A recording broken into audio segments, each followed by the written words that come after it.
the more easier of the two, of the three PTs. It's a great, gentle introduction into performance tasks. If performance tasks are overwhelming, students go, oh my God, how am I going to do it? We wonder as teachers, oh my God, how are we going to teach it? This is very easy. Students are, it is based around the Big Idea 7, and I know that you have some idea of the Big Idea 7, which is on impact. It is to find an innovation that has had an impact by computer science. And I really want you to think about this. A lot of times, I saw 2 or 3 samples in which the innovation they talk about is like the rubber pads when they wanted to do rock climbing. That is technology, right? I mean, you know, you have that rubber pad, it has a certain grip and you can climb and all that good stuff. But is it computer science? No. It's algorithms. Is it abstraction? Does it have computer software in it that has made a difference? Right? That's what we need to think about. So what are the common mistakes that we saw when we looked through samples, both through our project here from the leader group, as well as across the nation, is there was a genuine confusion between technology and computer science. So if I would like you to take back one important thing, force your students. Remember we were talking, nope, that's not good enough, go back, this is where you want to. That's what Pam was saying. You know, sometimes I'll say the project that you give me, a topic, nope, you need to go back and re-examine. That's where, when they come up with an idea, and they say this is an innovation that, you know, they choose a GPS. Now that's a good one for sure, right? It has technology, they've digitized all the maps and they put it there. Your mobile cell phone, sure. I had a huge fault and it became a huge issue at the national level.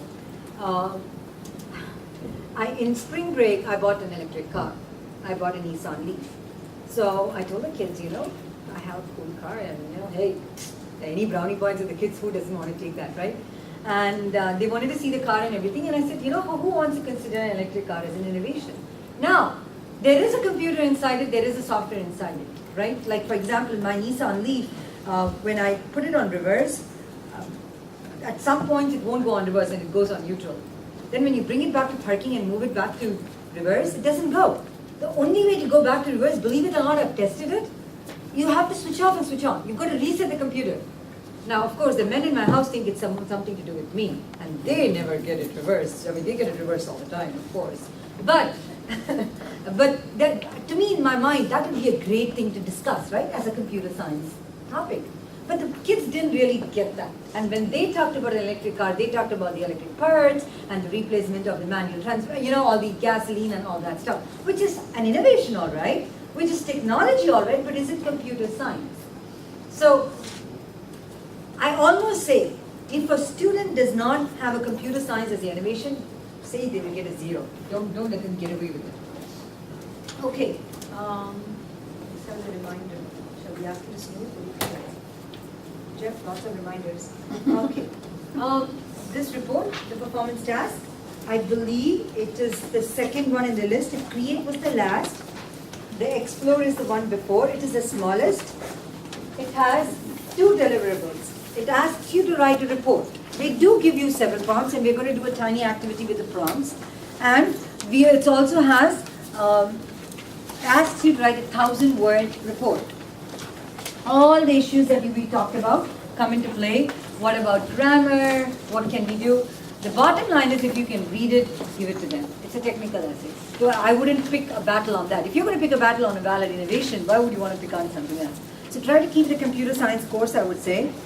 And then the other one is, they have to produce an artifact. So today what we're going to do is, I'm going to talk to you about the report, the caveats, the issues, the concerns on the report writing. And I'm going to talk about a little bit about the artifact. And then each one of our experienced teacher leaders from cohort 1 are going to come and show you some of the tools from which these artifacts can be created. Tomorrow, when we go over the pacing guide and the syllabus, we show clearly when we recommend each one of these performance tasks being used. So it kind of will fit in together nicely, right? Okay, so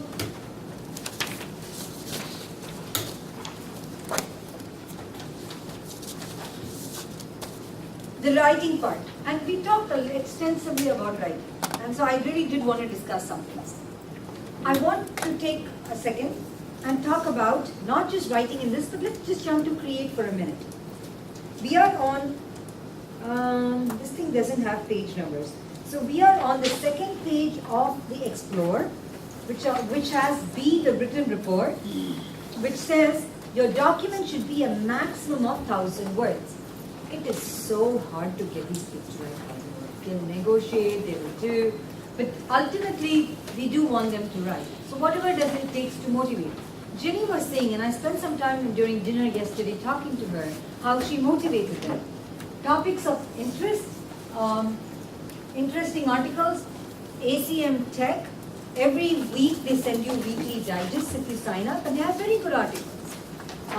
CS Bits and Bytes is another digest which has links of interesting articles. So it may be a good idea for them to get reflect. A Google Doc is an excellent way, right? The kids write in there and they share it with you. Every week they add a small piece to it, and you read it, and you can give them a completion grade, and that's good enough. And then maybe every week you pick like 3 kids. Say you have a class of 30 students. If you can maybe look through 5 or 6 per week, right? And talk to those students and say, hey, this is very good, I was really pleased. And then another 6 another week. I think within the month, every month we get to see the same kid again and give them some encouragement. That they have a nice little log that they can go back to and reflect upon on how they've grown. So that's been a very, very successful log, and I'm definitely implementing that this year. Like I said, don't be too picky, motivate personally. That's the reason why I showed you Grace's work. I honestly wish I could take credit for that. I would not. I've taught AP Computer Science programming for 14 years. And I would like to pass this on. What a teacher, a veteran 30-year language arts, AP language arts teacher told me on the first day of school. She said, Deepa, I never take credit for the 5s. If I have to take credit for the 5s, I have got to take the blame for 1s. And I'm not doing that. Maybe if I work hard enough, a child would have made a 2. A 2 is fail, right? I worked with them, I motivated them, I helped them write, I helped them make a 3. Maybe a child who made a 3, 4. But that 4 to a 5 really is the push that they did. That's where I look at Grace's work, right? Richa and Min, when they worked, certainly they had so many issues. Richa would not do her part, Min would get frustrated, they would not have a computer. I went and got them a laptop, I sat with them during lunches. In fact, it was my idea that I gave it to them, which they did. But you saw the difference, and both are 5 scores, right? Both are 5s, but you saw the difference, and that is true collaboration. The reason Richa and Min got it is true collaboration. Now I want you to think about this. Think very hard. If you are going to give them grade for collaboration, whether it's when it is in the Create PT, what if they don't really collaborate? What if it's only one child doing work? Are you going to penalize them? Are you going to give a grade to another kid? This year it doesn't matter, but as it gets to AP, how exactly are you going to handle this? I'm sorry? I can't hear you. Oh, I'm sorry. Is this better? Okay. So I'll come here. As we get closer to the actual AP exam and students are collaborating, what if there's no collaborating happening? And I mean no collaborating not in sense of what we think is true essence of collaboration, but even the fact that one student doesn't show up or sleeps and the other kid works. And you know for a fact that the child has not collaborated. How are you going to handle? Something to think about. Not needs to be addressed, but just something that to keep in your back of your mind as we work through these issues. The artifact in Explore is the individual. We want them to actually develop that confidence. See, collaborative can be a crutch. That's why we have an individual component there. We can't afford to have a collaborative and an individual. So let's just keep it individual so that we have the confidence. And as the cohort 1 leaders show you, you will see how beautiful artifacts can be drawn, and I'll talk a little more about it. Okay, references. So they go hunt for a research, hunt for an article. Articles are, they say references not more than 2 years old. The reason is, let's say there's a student in 2014, 2015, does it, puts it online, turns it in. Another student finds the same thing and turns the same thing in, right? So that's why they are saying the articles have to be recent. There's a lot of pushback on that, because how can I find articles that are just a year old, right? I mean, most innovations are. The innovation doesn't have to be recent. Innovation can be old. Just find 2 references that are recent. Other references can be old.